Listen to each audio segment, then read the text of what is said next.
Good evening to everyone. I started without knowing that I had not allowed you to come in.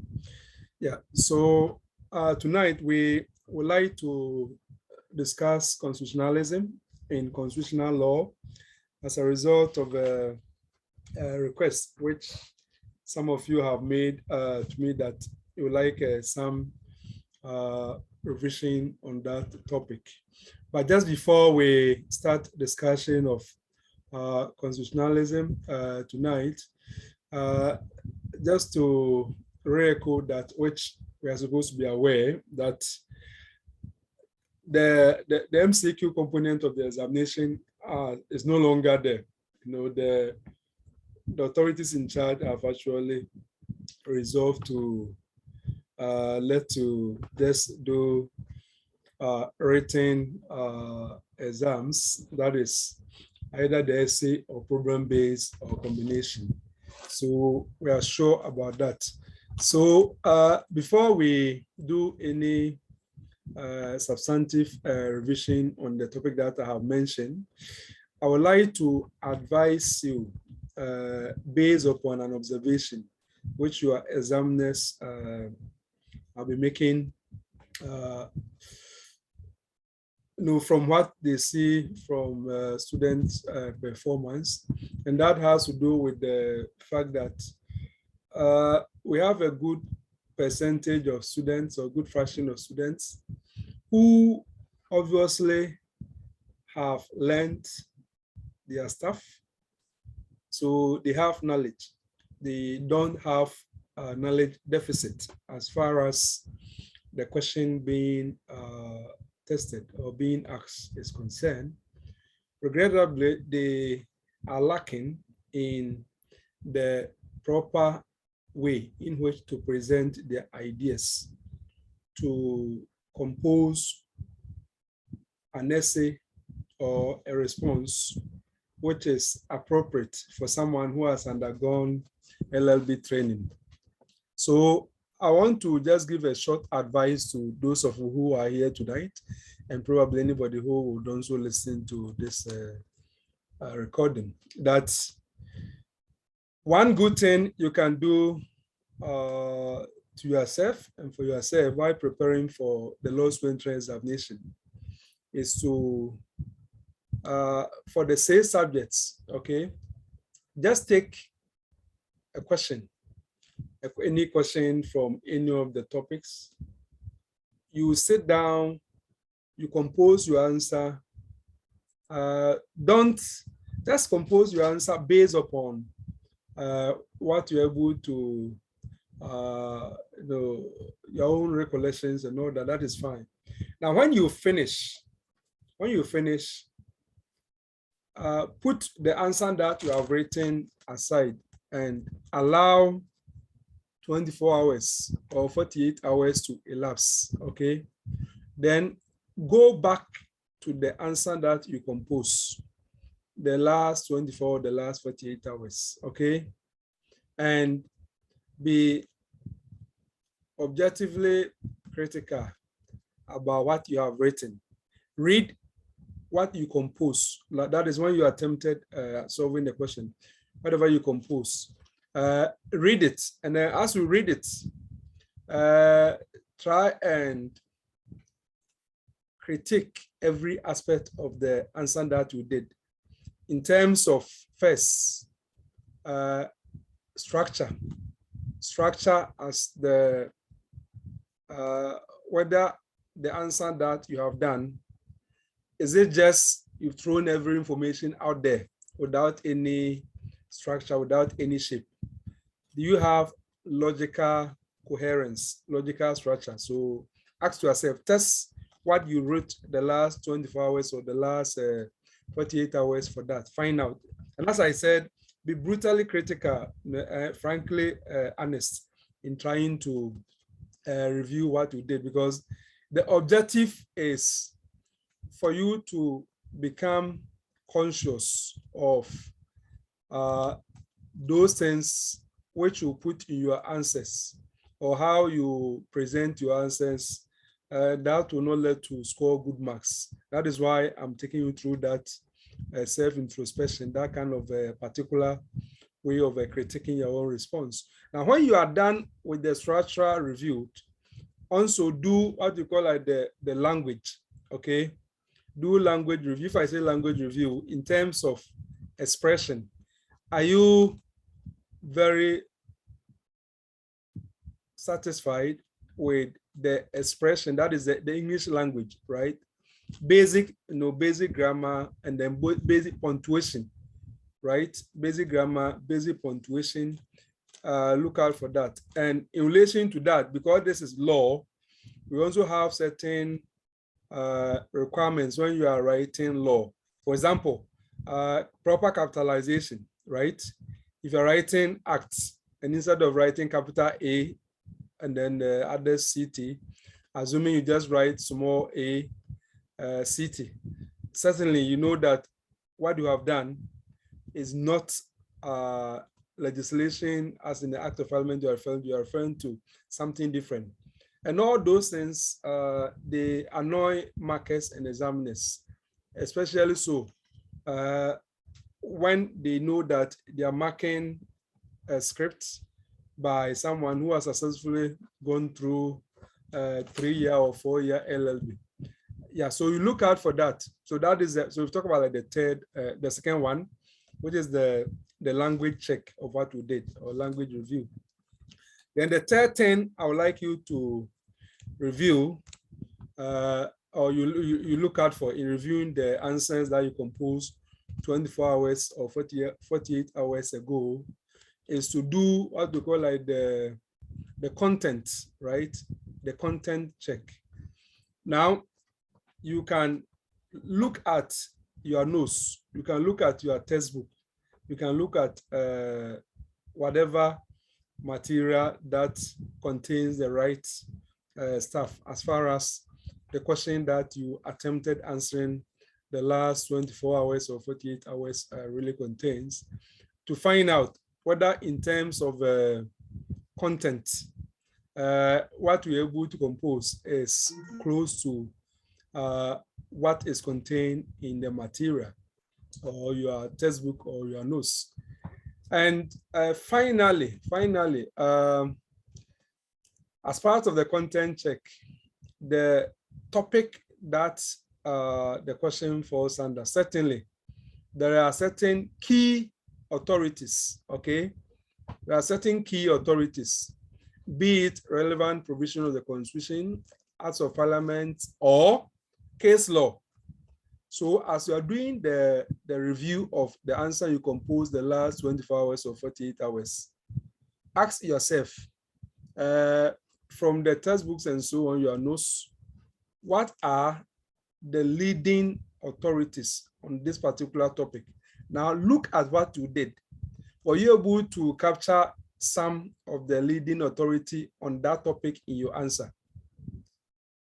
Now, what I have just told you, to be honest with you, is the substance of how, if you like, what your examiners are looking for.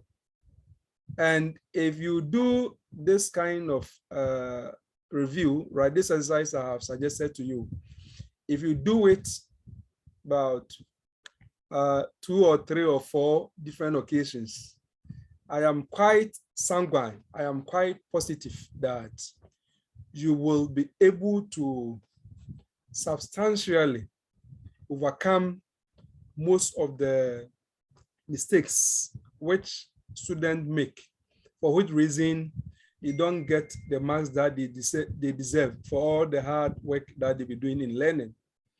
There's one thing, having learned, having the knowledge in your head.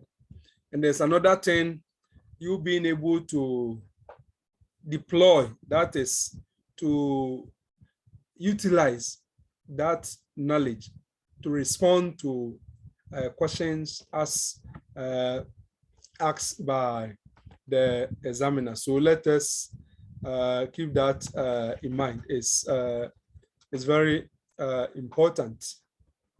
And if you do this exercise 2, 3, or 4 occasions, you notice that you are becoming, you become more confident. You become more confident in how to compose answers and all that. And the other thing I would suggest is that when you have done this kind of exercise on your own on 2 or 3 occasions, right? After the 3rd occasion, you have overcome most of the weaknesses or most of the deficiencies which previously you were not conscious of. And when you've done that, go to the next step. The next step is do what we call like a peer review, okay? So you take the question, you sit down on your own, you answer it, and you give it to a colleague to review it, to write his or her observation in terms of the strengths and weaknesses of what you have done. So as you get your peers, as you get your colleagues' feedback, their review, you notice that increasingly you will be sharpening your skills in how to properly answer law questions, be it direct essay or be it a problem-based question. And once you take this seemingly simple but obviously profound strategy I've shared with you serious, you now begin to appreciate the progress that you are making in your revision. It's not just a question of you hear that, oh, somebody is teaching here, you rush and go and listen to some, or somebody is doing this and you go and do some. They are all good, but ultimately ask yourself, if maybe there are some topics that you don't understand and you need somebody to help you to understand, that is fine. But most of the topics, I would like to believe that you understand them now and you have all the materials and all that. But what you haven't spent a lot of time in doing is doing this reflective critical reflection, right? Or reflective critical review on how you answer questions. So do that, and once you do that, I tell you, you just have to write this exam once. You don't have to write it twice, right? So let's keep that in mind. So having said that, we would like to do a quick revision of a topic in constitutional law. So I would like to discuss with you constitutionalism. So first of all, when you talk about constitutionalism, we should remember, of course, I said we should because we know this already, that we are talking about a concept of governance, right? Which requires limitation being placed on political authority or those who wield political power. So the idea of constitutionalism is that government power should be limited. That is all. And of course, if you wanted to be a bit jurisprudential, you remember the natural law school and the legal positivism, then argument will be made if you wanted to raise it at a very higher level that constitutionalism is, so to speak, an endorsement of natural law thinking, which will say that we have certain higher principles. Of course, but natural law will say higher principles of morality to which positive laws and other things should conform to in order for them to be valid or legitimate. But that is not what we are talking about. Just a very similar reason that constitutionalism, the idea that restraint or limitation should be placed on governmental power or wielders of power. So if restraint is going to be placed on wielders of governmental power, that suggests that yes, you might have been clothed with power, or you wield power all right, but the power that you wield is not absolute. So constitutionalism is actually, if you like, an opposing view to absolutism, right? Or absolute authority. Of course, when you were learning separation of powers and so on, you came across the old philosopher, the French philosopher Montesquieu,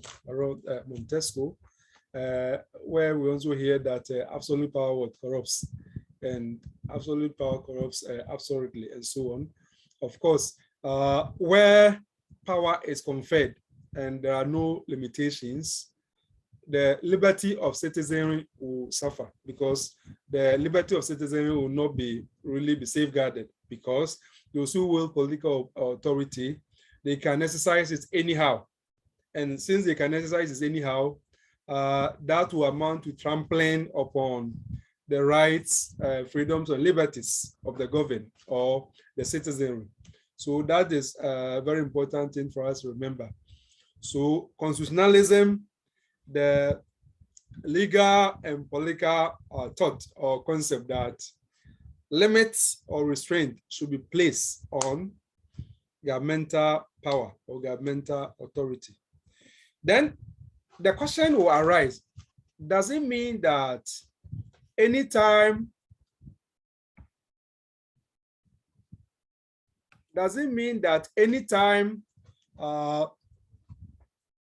there exists constitution, we have constitutionalism? The answer is no. The existence of a constitution is not in itself an evidence of constitutionalism. Why do we say that? You may have a constitution which is such that all that it does is to confer powers, and not only conferring powers.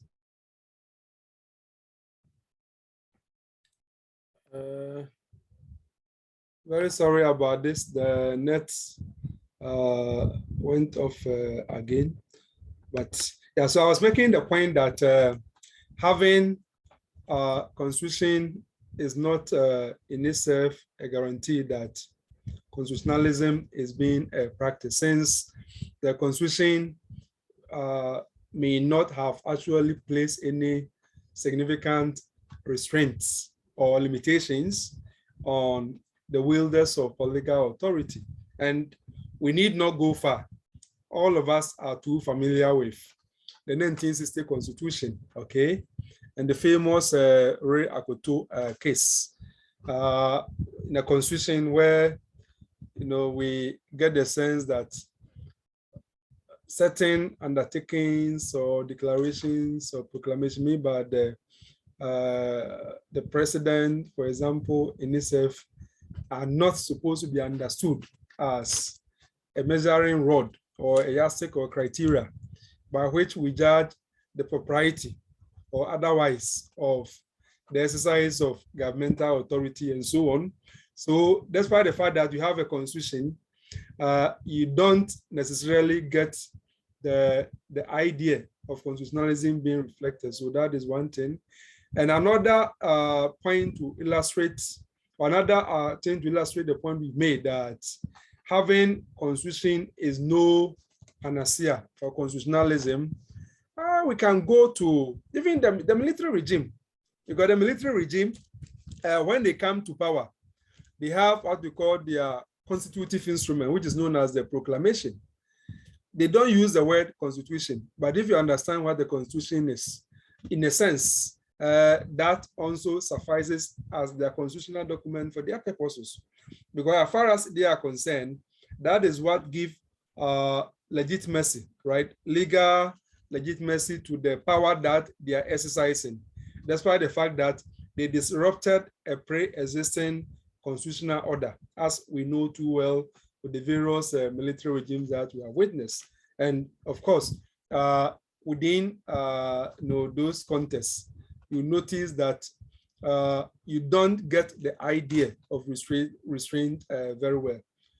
So that is why we have said that, yes, you can have constitution without necessarily having constitutionalism.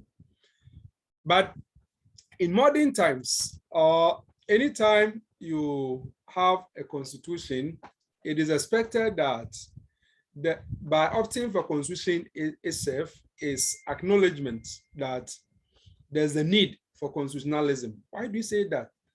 Because the fact that you have a constitution in itself recognizes that you do not want to give a blank check, right? As far as giving political authority is concerned, that you just confer authority without any limit. Because having the constitution in itself reminds us that we would like to find out whether the power that you are exercising is part of or is fall within the scope of the powers that you have been vested with. So that is the argument. And again, we may want to ask ourselves, this idea of constitutionalism, which is touted every now and again in constitutional law discourse and all that, how did it all come about? Well, we have a divergent scholarly opinions, but it's not intention of the present class to subject you to the interesting and multi-layered argumentation which exists on both sides of the spectrum regarding how constitutionalism actually came about. Suffice to say that there's a school of thought which will say that, well, constitutionalism is a reflection of the social contract theory, right? So that if you take some scholars, the social contractarians, who will make the point that, well, every human being was more or less on his own. And at some point, in order to get protection for our life or property, we ceded our power to do whatever we wanted, if you like, to a new entity called like the state, so that the state in itself will protect us, and then government will be set up, and the government will be exercising power derived from this so-called social contract theory. And if that is the case, then it stands to reason that because we have constituted you as a legitimate government, it's not just in vacuum. We've done that for a purpose. What is the purpose? That you will safeguard our liberties. Safeguard our liberties, basic one including, let's say, the right to life and property and so on. And if that is the case, then what it means is that when you are exercising governmental power, it must necessarily be subjected to some limitation, so that you don't infringe the very liberties for which reason your legitimacy came about through the social contract, so to speak. Well, other scholars or other commentators will also say that, I mean, quite apart from this rather idealistic reasoning, which is also somehow more esoteric, what is more practical will include the history of people. So that if, for example, a country has gone through military rule, has gone through some horrible past in terms of governance and all that, and you make effort to usher in a new constitutional dispensation, you would like to learn hard lessons from the horrible past that you are coming from. And for that matter, if you are crafting your constitution, you are going to craft it in such a way that those who wield governmental authority are going to be made to be observe certain limitations, or they are going to have certain restraint on the powers that they have been conferred with, and so on. So that is like the basic idea of what constitutionalism means. But we also need to remember that the limitations which are put on governmental authority may probably be classified into three, although this classification is not cast in stone, but it is a very practical way of trying to illustrate the concept of constitutionalism. And for that matter, some constitutional law commentators and scholars will point to the fact that first, we have, of course, not in any particular order. One, we have what they call the substantive constitutionalism, right? Substantive constitutionalism. And two, they will talk about what we call procedural constitutionalism. And three, they also talk about what we call institutional constitutionalism. Let me say a sentence or two about each of these forms or typology, if you like, of constitutionalism. So with respect to what they call substantive, right? Substantive constitutionalism, that is, we are talking about where you have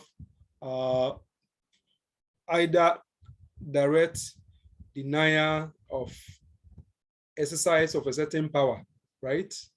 Or direct denial of assumption of a certain power. I'll give you a typical example. So that if we take Ghana's constitution, we have a provision which is to the effect that under no circumstance can the Parliament of Ghana, for example, enact a law turning Ghana into one-party state.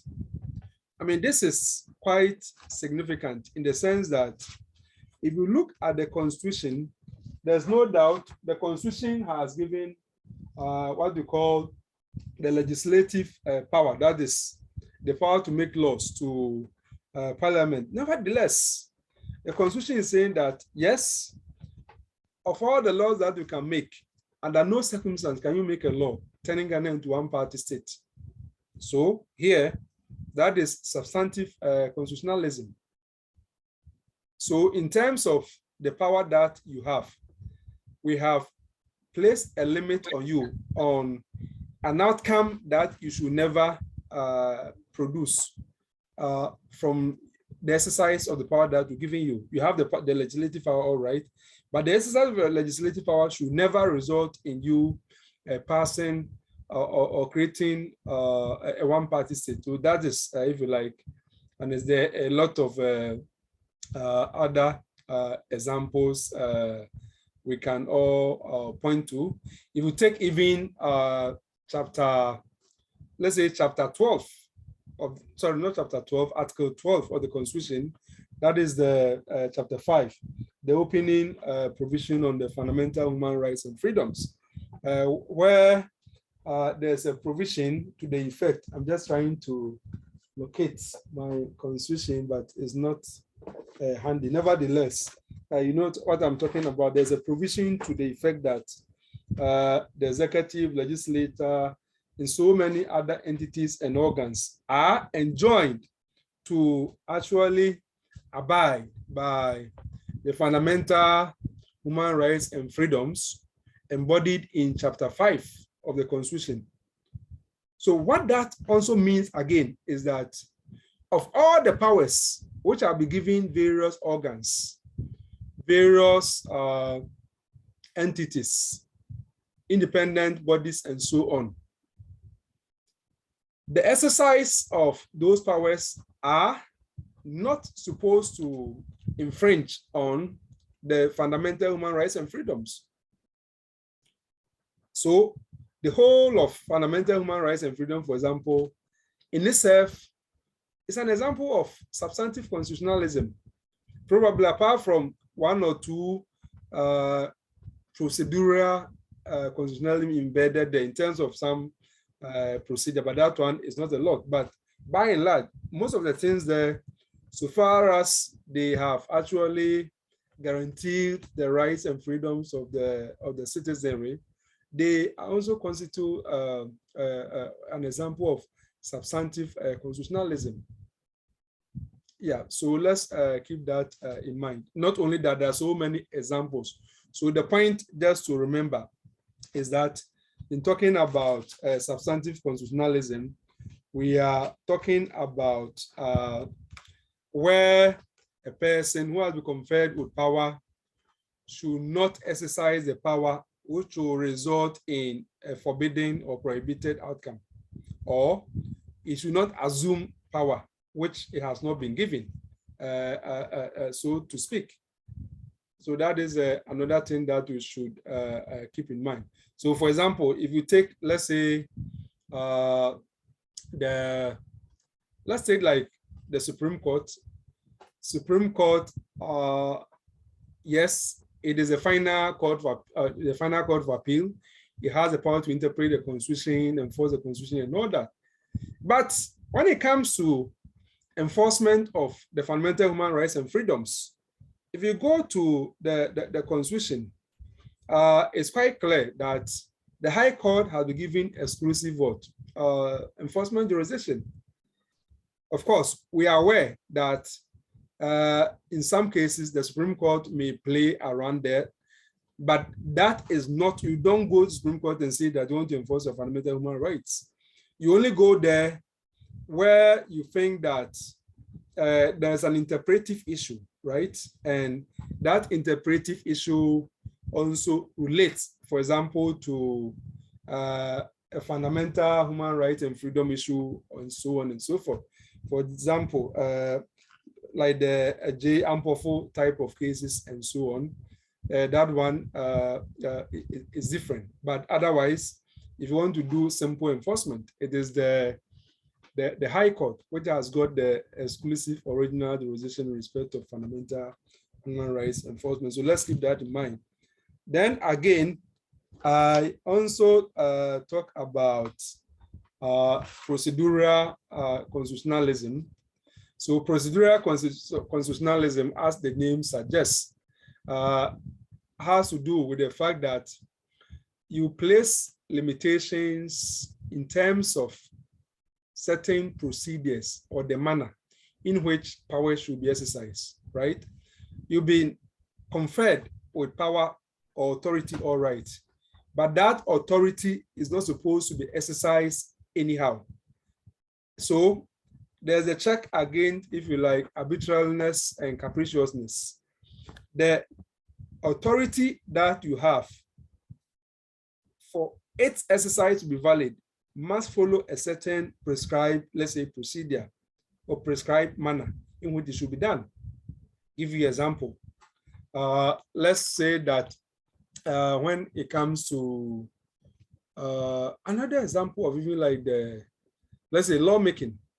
Yes, Parliament has legislative power, but the MPs cannot just meet at a party or dinner meeting somewhere and just say that, okay, we think that this particular law is absolutely important for Ghana, so this law is passed. No.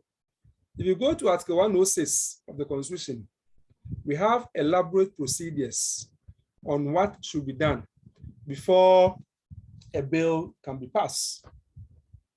Sorry, before a bill can be passed into law, to become an act of parliament.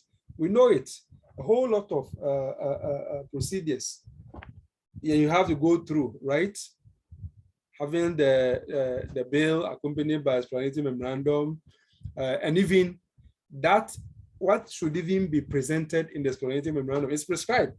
If you go there, and then the various stages, first reading, second reading, consideration stage, third reading, and so on, is being published in the Gazette. All these are procedure, right? Procedure in relation to exercise of legislative power. And for that matter, if Parliament would like to exercise this power to make law, it must go through that. And of course, we even also know that when it comes to the judicial power, yes, judicial power is vested in the judiciary, headed by the Chief Justice and all that. Despite the fact that the Chief Justice is, let's say, like the head of the judiciary, vested with the judicial, power and all that, he cannot just use it anyhow. Procedures. No matter how, let's say that the Chief Justice or any judge, right, may feel about a particular state of affairs as to whether there's an obvious case of injustice and so on, you cannot just say that you have given orders or you're giving judgment. It doesn't work that way. You have to allow certain procedures to be gone into. And that is why you take the courts. We have a whole lot of procedures. If you have a case, you can't just walk to court and say that the judge is clothed with judicial power. And for that matter, you should do justice. No, you must bring your case to court within a certain process, in a certain procedure. And that procedure in itself is an example of a constitutional, procedural limitation or procedural constitutionalism. We can give so many examples, So the point then is that procedural constitutionalism ensures that those who wield political authority, they are made to subject that authority to limitation in the form of they having to follow certain prescribed procedure, right? And that is why, if you go to Article 2, if you go to Article 196 of the Constitution, that is on the exercise of the discretionary power. For example, if you go there, we are told that if in the Constitution you are clothed with the discretionary power and so on, discretionary power means that you have the authority or the power to make choices in terms of what should happen or what should not happen in the public policy space and so on. But you cannot do that anyhow. The Constitution itself says that you are supposed to come out with rules and regulations, predetermined rules and regulations, which will govern the exercise of that power.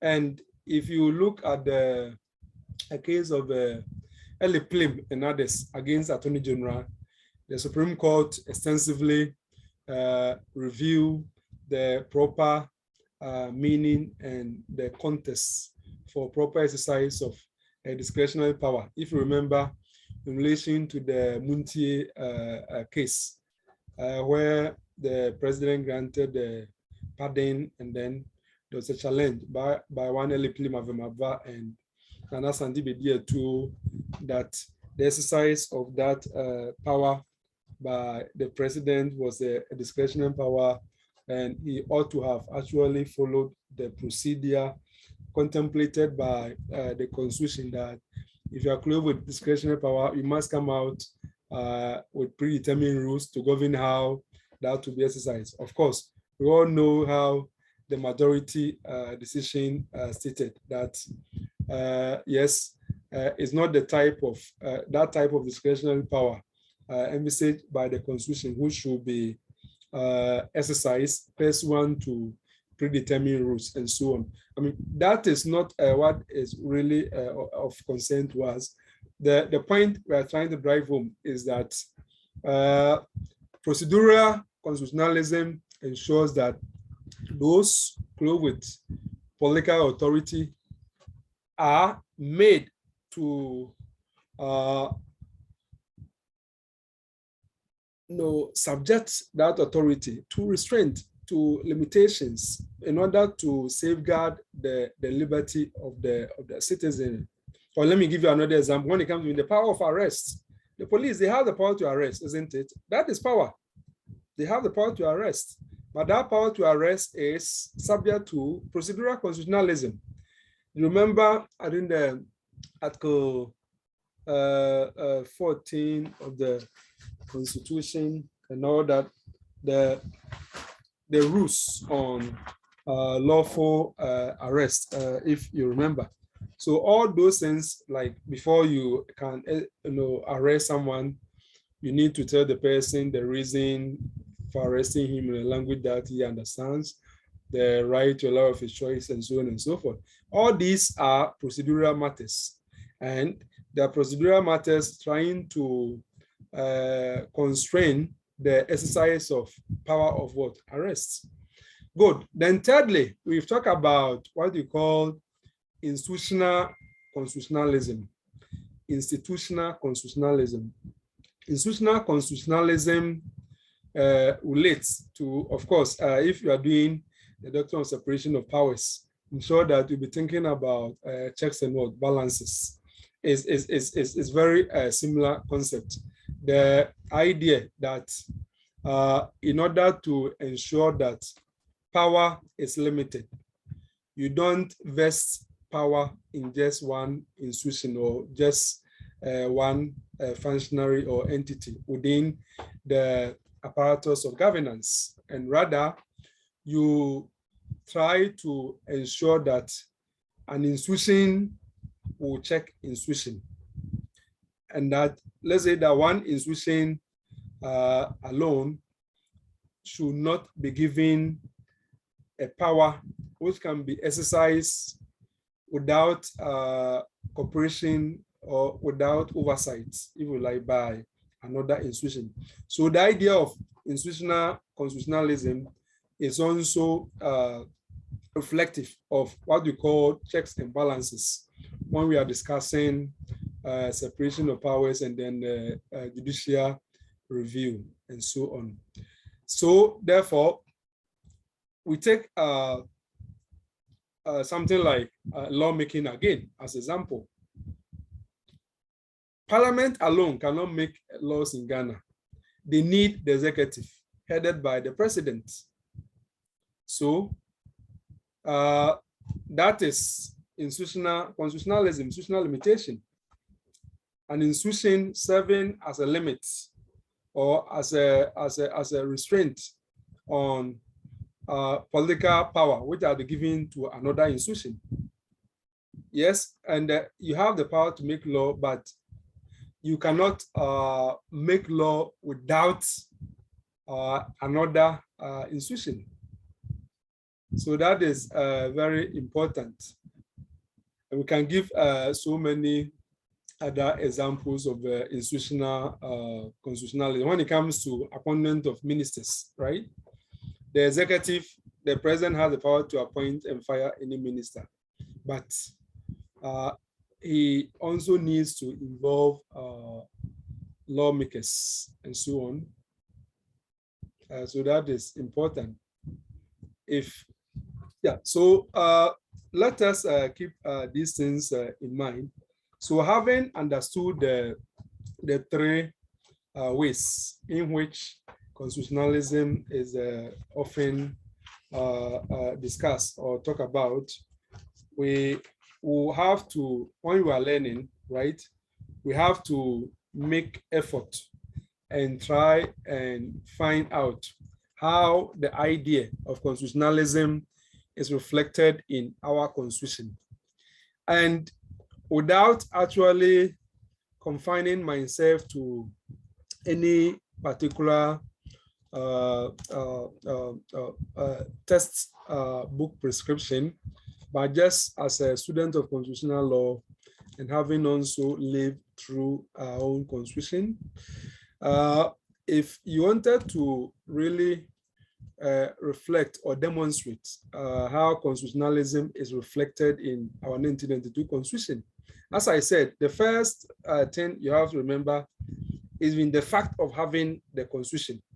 And how is that an indicator that Ghanaians are actually endorse or constitutionalism? Read the preamble of the Constitution, right? If you read the preamble of the Constitution, I don't have my, and I'm not going to read the Constitution because of time. But if you go on your own later on and you read the Constitution, you notice that somewhere you come across the lines that in the name of the Almighty God, in order to secure for us the blessings of liberty and for posterity and all that, to safeguard, freedoms, we are adopting this constitution. So if you read the preamble of the 1992 constitution itself, it's trying to provide, if you like, reasons why we are adopting the constitution. That's what the preamble statement, among us, seeks to do. So why are you people adopting this constitution, or why this? Then we are telling you our reason, that this is the vision that we have. We want to establish a political system, governance system, in which we secure the blessings of what? Liberty. And so therefore, the constitution is supposed to serve as an important element in that quest. And not only that, you go to the supremacy clause of the constitution itself. We are told that the constitution is the supreme or the fundamental law of the land.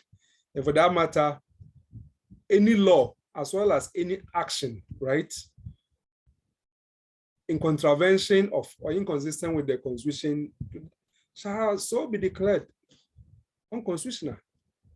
So the constitution is also being elevated as the whole constitution itself is also being elevated as important limitations on governmental or political authority in the country called Republic of Ghana. Because we're going to say that henceforth, if you're exercising any power, any authority, and same does not sit well with the letter, the spirit, the tenets of the Constitution, that is not considered the proper exercise of what? Power. So that is one thing that we have to keep in mind. And of course, as I said, there are a whole lot of instances of substantive constitutionalism. We can get so many examples, right? And then I just give you this one typical illustration of where, let's say that you probably see the maybe about 2 or 3 aspects of constitutionalism being reflected when it comes to, let's say, compulsory acquisition, right? What you call the exercise of eminent domain by the state. If you go to Article 20, you notice that there is the right to property is guaranteed. But at the same time, because we are in the state and we may need to interfere with your property right for the common good, the state is giving what we call like the power of eminent domain, the power of compulsory word acquisition. But if you look there, that power cannot be exercised arbitrarily, right? The president or the government cannot just say that your house at Trasaco, your house at the what do you call the Nyame or wherever in Hu or Takrade, we've taken it over just like that. No. If you look at the provision at K20 and if you look at the Land Act and all that, we have elaborate procedure, right? Which the state, in trying to exercise its power to compulsorily acquire property, will have to go through. We'll have to go through. Yeah, so all these are illustrations. And of course, if you look at chapter 6, the directive principles of state policy, it's also a very good example of attempt to reflect constitutionalism in our governance system as based upon the 1992 Constitution. In what way? We know that the directive principles of state policy is supposed to give meaning and supposed to give direction or vision to whatever we are doing in the country, especially when it comes to policy choices and legislative policy choices. So therefore, if you enact a law or you introduce a measure which obviously undermine the directive principles of state policy, for example, that is going to be problematic because what you are doing is not really permitted by the Constitution. The Constitution says that you must be guided by those things. And so you see that the directive principles is also serving in a way as another substantive constitutionalism, because you cannot exercise your political authority in a way which will undermine the directive principles of our state policy. Yeah, so let us keep that in mind. And of course, a lot of cases which we have to, if you cannot discuss constitutionalism without discussing about, if you don't do anything at all, you shouldn't struggle with about 5 to 10 cases, because almost all the constitutional law cases, most of them can be interpreted or appreciated from the point of view of constitutionalism. You've mentioned J. Ampofo against Attorney General, if you remember, and the president of the National House of Chiefs.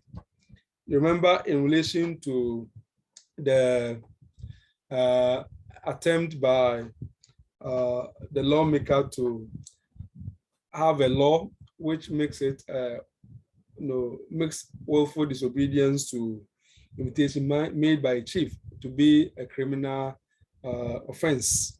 And you see how the Supreme Court actually struck out the relevant provision of the Chieftaincy Act as being unconstitutional and all that. And not only that, you look at the 31st December case, right?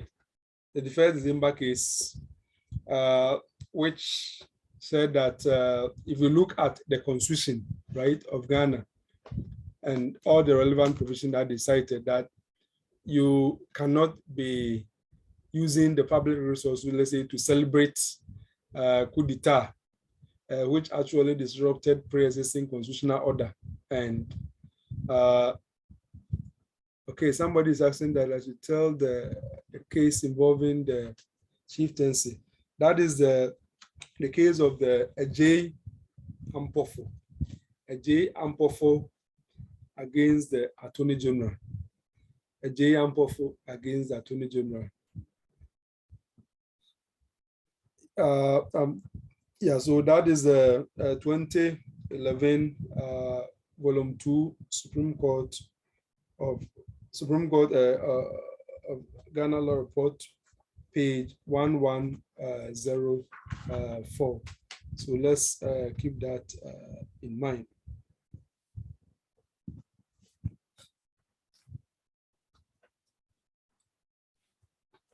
Yeah, so of course, you know the Martin Pebu, all the Martin Pebu cases recently.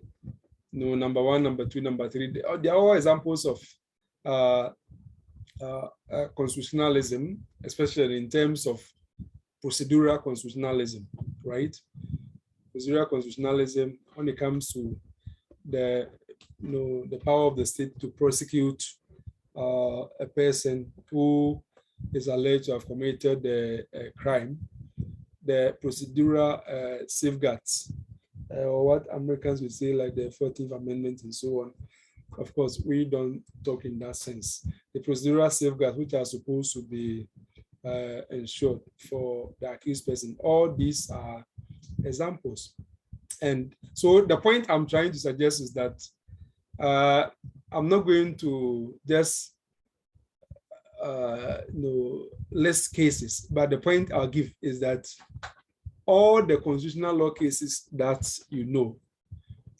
almost all of them, insofar as you understand the concept of constitutionalism, how we have attempted to explain them, you can apply those cases, or you can interpret those cases to illustrate the concept. Yeah, so let us keep that in mind. So I will end my discourse here, and then I'll just take some questions before we end the class. It's just 6 minutes to 11. Thank you. So as you can see, I just returned. That's why I'm still in my suit. I just returned from work. But yesterday we couldn't meet, and we don't have to be skipping like that.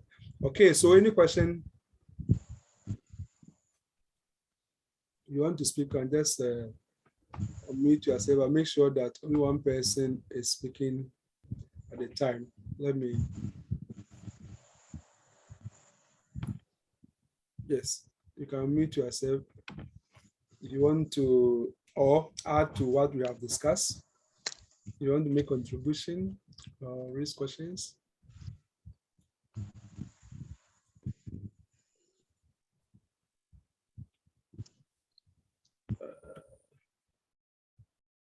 Yes, anybody?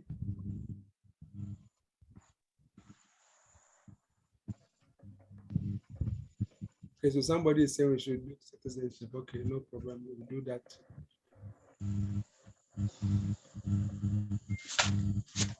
Doc, I wanted to ask a question, but I've well understood all that you have said, but just to satisfy my curiosity. Okay. Okay. So, we have seen the publication from the Ghana Legal Council, General Legal Council. Yes. But the pass mark into the law school has not been published. It is an outstanding issue bothering our mind. How we don't want to be ambushed. Yeah. Okay. At the end of the day. All right. You know, I don't have the jurisdiction to make pronouncement on that issue, which is a very important issue you have raised.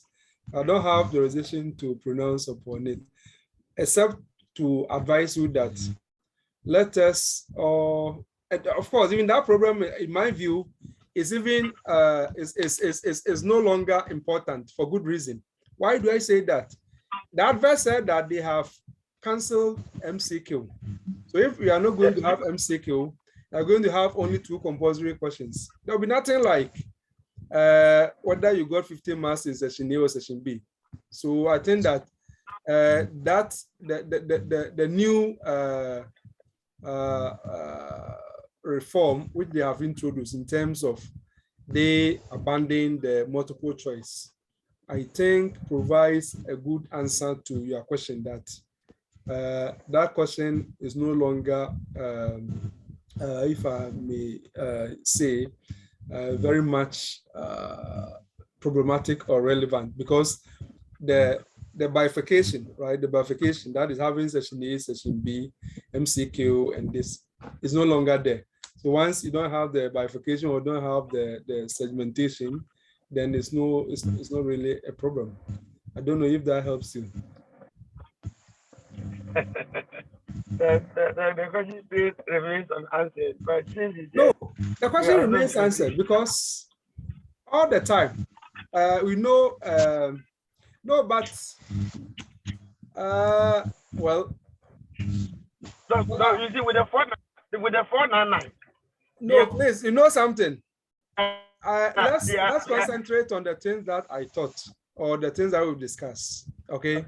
Otherwise, you'll be losing focus, and that will not be good. Yes, and because we're also recording this, so let us remain focused. I understand. Thank you.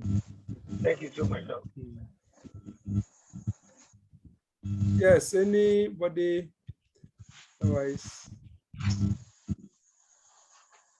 Yeah, so just before I go, the advice I gave, those who came late, when you play back, I gave some 5 to 10 minutes strategy advice. Take that serious, okay? In terms of how to improve your question answering skills. Because a lot of you, your problem is not about the knowledge. It's not about the fact that you don't know the things you're talking about or are supposed to be examined, or you know them. But your problem has to do with how to properly answer questions. And that is why I have spent a bit of time trying to suggest to you practically what we can do to improve. Okay. Let me look at the chat. I think that's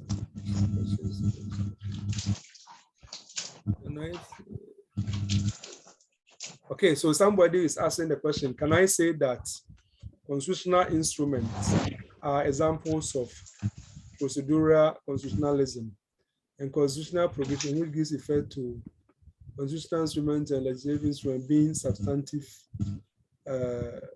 procedures? Okay, it's not quite clear, but however I understood your question, the constitutional instrument, for example, okay, let's say that in the Constitution, and a body or an institution is given the power to make rules to govern certain matters or determine certain matters, and they're supposed to do that by publishing constitutional instruments. For example, like the Electoral Commission, right? The Electoral Commission, Rules of Court Committee, and so on. They publish constitutional instruments in order to lay down rules to govern certain matters. So the fact that they are supposed to do that by means of constitutional instruments, okay, that is example of procedural constitutionalism. Yes, they have the power to do those rules, but they don't have to do it anyhow. They have to do it in the form of CI, and according to Article 11 of the Constitution, at Article 11, Clause 7, we know the procedures, subsidiary legislation, including constitutional instruments, are supposed to follow before they become valid, and so on. Then somebody has a question: is there any form of constitutionalism in military regimes, and what extent can argument to that effect, if any? Okay, good, Dominic. Military regime, the answer, of course, some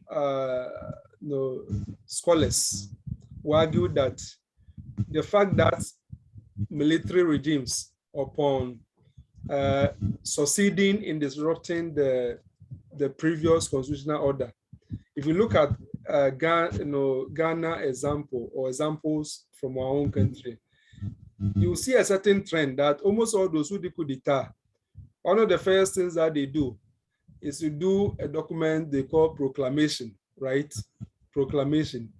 And then by the proclamation, they'll make a big statement that the constitution, which was in force before they came, has suspended, and that henceforth, all other things will be determined according to how the directions they give and so on. So, and of course, you remember the famous Salah against Attorney General, and then the attempt by the then Attorney General to invite Hans Kelsen's argument on Grunum and all that, but we're not going there. So, therefore, coming back to his question, is there any form of constitutionalism in military regime? Do we see any attempt to limit the exercise of power? I would say the answer is yes and no. No, because it will depend upon the type of military regime. You can get a military regime which is quite ruthless, and they have very little or no respect for what we call limited government, including the need to respect citizens' rights. And we even go to the extent of ignoring judicial orders, right? Or pronouncement by the courts and so on. So we can have that type of very, and don't forget, how did they come to power? They came to power by the barrel of the gun. So apart from their own conscience, they don't essentially fear anything. And that is why some will go to the extent of saying that it is really abuse of legal concept and language to think that we have constitutionalism properly understood in the context of military regimes. And others will also say that no, not all military regimes are that brutal. And some military regimes, they actually came to solve a problem which was extant in the military and the civilian regime. And for that matter, they will still abide by, if not even everything, they will still abide by some limitations, including orders of course. For example, you remember this habeas corpus, right? Where a person is, for example, held in incommunicado or is held in detention without any lawful cause. At common law, habeas corpus rates emerge, and even during those times when we didn't have a constitutional rule, to some extent, you get some military regimes that will somehow comply with some form of the habeas corpus orders. Remember the two Salifa cases, and then as parte prima and all those cases. Yeah, so the But I would say that to a large extent, the mere fact of military regime suggests that there is really no quest for limited government. And of course, as Professor Kumado likes saying when we sat at his feet as a student, that constitutionalism is not just what you have written that you want to do, but then there's also the need for it to exist in the ethos of the people, that is, in the value system of the people. That is to say that the people, the governed, and then the governors, they must resolutely really embrace the idea. They must have it in their fabric of values that there's a need for limits to be placed on governmental power and authority, so that there will not be tyranny, so that the liberties of the governed will be safeguarded. So if you don't have that, that sense, those values in the society, and all that, you think that if you have elaborate constitution with this and all that, you can have all the nice things on the constitutional tablet. But if the people have not built that, that culture, that value system and conviction, that we must actually ensure that restraint are placed on governmental authority, you cannot have constitutionalism. Okay, I'll take the last two and then we will end the class. Otherwise, if there is none, it's been good having you tonight. We will meet again. Have a very good night. Thank you. Oh, sorry, I saw a question. Because you are chatting, I think there's a question in the chat that let me look at it. A person put something in the chat. Please, can you comment on what constitutionality is? Is it different from constitutionalism? Okay, thank you. That's a very another good question. So constitutionalism versus constitutionality. Okay, constitutionality goes to the idea that you have a constitution, right? And you are making a pronouncement as to whether the exercise of a power, either by the executive or by the legislature or whoever, was in accordance with what the Constitution says. That is constitutionality, right? But constitutionalism is much more than constitutionality. And it goes back to the point that we made, that you can have a constitution and yet you may not have constitutionalism.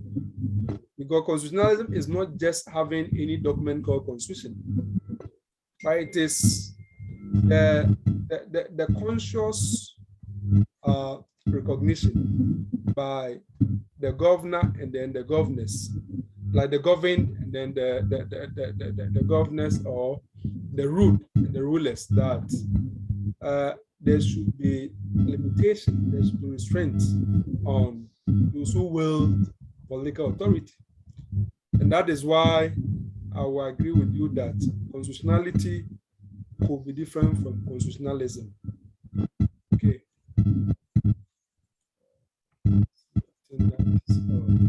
Okay, thank you very much. Good night.